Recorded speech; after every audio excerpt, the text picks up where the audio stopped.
On July 12, 2024, police arrived at a home in American Fork, Utah, to find 42-year-old Matthew Restelli dead in a hallway. Kevin Ellis stood over the body, telling investigators he had been forced to shoot an armed intruder to protect his family. The physical evidence immediately contradicted his story.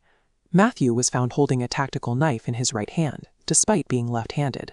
Furthermore, a bullet had shattered his right ulna bone, making a firm grip impossible. Investigators soon learned Matthew was no intruder. He had driven 10 hours from California under the impression that he was reconciling with his wife and picking up his 2 children to bring them home. He instead entered a trap involving his wife, Catherine, who had lured him to the house, her brother, Kevin, who waited in the dark with a handgun, and his mother-in-law, Tracy Grist, who had prepared the home for the ambush. The clumsiness of the stage scene suggests a specific mindset. This family believed they could plant evidence and provide a false narrative that would survive even a basic forensic examination. Premeditation was evident in the family's digital records. During Matthew's entire 10-hour drive from California, his movements were monitored in real time through a shared tracking link on several devices. Catherine had hidden an Apple AirTag in Matthew's truck before she left California. She shared access with her mother and brother, allowing them to watch him approach the house like prey. Matthew arrived and acted as an invited guest. He carefully parked his truck over a piece of cardboard to ensure it wouldn't leak oil on the street, then removed his sandals at the front door before stepping inside. As soon as he entered, Kevin Ellis fired 7 shots. Matthew was struck in the chest, the side, and the back as he tried to run for safety down the hallway. The combination of the digital surveillance and Matthew's respectful entry confirmed this was a cold-blooded execution rather than a defensive reaction to a threat. Neighbors heard the shots and called 911 almost immediately, but Tracy Grist waited 8 minutes before making her own call to emergency services. Forensic analysis of the blood pooling on the floor indicated that Matthew's body and arm were manipulated during that 8-minute window. Someone had moved his limbs while he lay dying. Detectives traced the tactical knife in Matthew's hand to My Tactical Promos.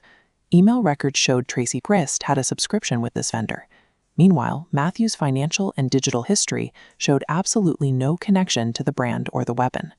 Catherine later testified that she heard Kevin tell their mother to be careful while planting the knife, warning her that Matthew might still be moving. The 8-minute delay served as a calculated window for the family to perform forensic theater, attempting to stage the hallway into a scene of self-defense before police arrived.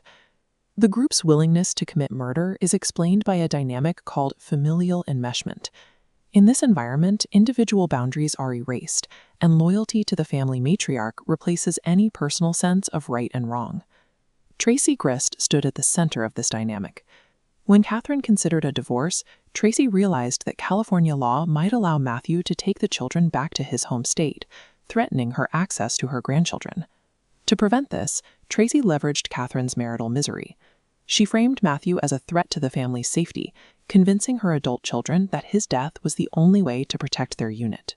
Catherine eventually abandoned the family's coordinated narrative, taking a plea deal to testify against her mother in exchange for a reduced prison sentence.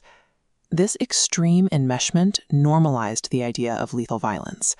Under Tracy's influence, a son became a shooter, and a daughter agreed to lead her husband to his death. Modern forensics made the family's unified story impossible to maintain. Deleted text messages and browser history provided a clear record of their plans. In the weeks before the shooting, Tracy's searches included queries about local cemeteries, fast-tracking passports, and what specific scents might attract mountain lions to humans. Tracy also obsessively researched the Donna Adelson case, a high-profile murder-for-hire involving a grandmother who plotted to kill her son-in-law. Her devices were filled with queries about the arrests and convictions in that Florida trial. The scheme collapsed when Catherine confessed, admitting the reconciliation was a ruse designed to lure Matthew into the house where Kevin was waiting with a gun. Tracy's plan fell apart because of the hubris inherent in her research. She studied the failures of other killers on her personal devices, only to leave behind an undeniable digital trail of her own. Kevin Ellis remains a point of psychological ambiguity. While his defense claimed he was a pawn manipulated by his mother, prosecutors pointed to the efficient, lethal way he carried out the shooting. Kevin was calm and focused on police body cam footage immediately after the shooting. However, in a later jailhouse call, he admitted he should have refused to participate in the plan. The tranquility of this American Fork neighborhood sits in stark contrast to the violence that occurred inside Tracy Grist's home. A family dispute that could have been resolved through legal means was instead ended by a calculated ambush. Juries rejected the self-defense claims across the board. Kevin Ellis and Tracy Grist received long consecutive prison sentences, while Catherine was sentenced to up to 15 years for her role.